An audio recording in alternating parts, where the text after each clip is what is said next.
তাহলে ছোট্ট লাবণ্য কাকায়ের মেয়ে। কৃষ্ণর ব্যাগ থেকে পড়ে যাওয়া ফটো দেখে মীরার আসল পরিচয় জেনে গেল রূপা। হ্যাঁ বন্ধুরা, অনুরাগের ছোঁয়া ধারাবাহিকের আগামী পর্বগুলোতে আমরা এমনটাই দেখতে পাবো। ছোট্ট লাবণ্য রত্না দেবীর কাছে অনুরোধ করে বলে তার ভালো ছেলের জন্য অর্থাৎ সূর্যর জন্য এক কাপ কফি বানিয়ে দেওয়ার কথা, কিন্তু রত্না দেবী কিছুতেই দেয় না। তাই নিজেই কফি বানিয়ে নিয়ে যাওয়ার চেষ্টা করে ছোট্ট লাবণ্য। ঠিক তখনই জয় বাড়িতে ঢোকে, আর জয়ের সাথে ধাক্কা লেগে ওই কফিটা ছোট্ট মেয়েটির পায়ের উপর পড়ে যায়। জয় উদ্গ্রীব হয়ে মেয়েটির পায়ে জল ঢালতে থাকে, যেটা দেখে উর্মি অবাক হয়ে যায় এবং উর্মি জয়কে প্রশ্ন করে যে এই বাচ্চা মেয়েটির উপর ওর এত দরদ কিসের, আর জয় কোথায় ছিল, পুলিশ কি বলেছে। তখনই সেখানে সূর্য, সোনা, রূপা, দীপা সকলেই হাজির হয়। বারবার সূর্য জানতে চায় জয়ের কাছে যে জয় এতগুলো টাকা কি করেছে। উর্মি প্রচন্ড ক্ষেপে গিয়ে সূর্যকে বলে আপনি কেন কথা ঘুরিয়ে প্রশ্ন করছেন দাদাই, কেন ওই মেয়েটির কথা জিজ্ঞেস করছেন না, ওই মেয়েটির কথা উঠলে আপনারা সবাই এমন করছেন কেন, আসলে সত্যিটা কি বলুন তো, ওই মেয়েটি কি আপনার কেউ হয় নাকি সে অন্য জায়গায় ছিল, আপনার তো আবার স্বভাবই এমন আছে। শুনেই দীপা প্রচন্ড ক্ষেপে গিয়ে উর্মির গালে ঠাটিয়ে একটা চর বসিয়ে দিয়ে উচিত শিক্ষা দেয়। তবে রত্না দেবী দীপাকে বলে যে তোর বরের তো এরকম স্বভাব আছে না,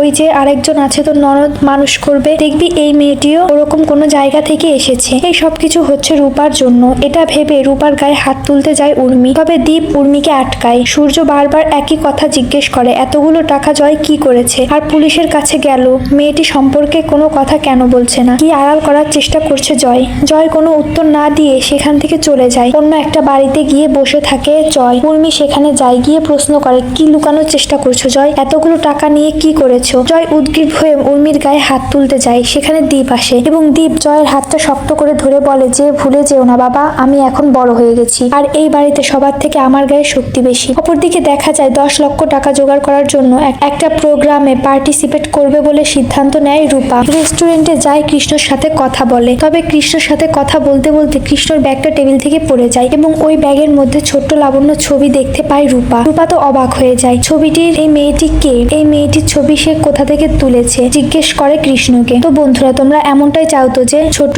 লাবণ্যর পরিচয় যেন খুব শীঘ্রই সবার সামনে আসে, কমেন্ট করে জানাতে ভুলো না।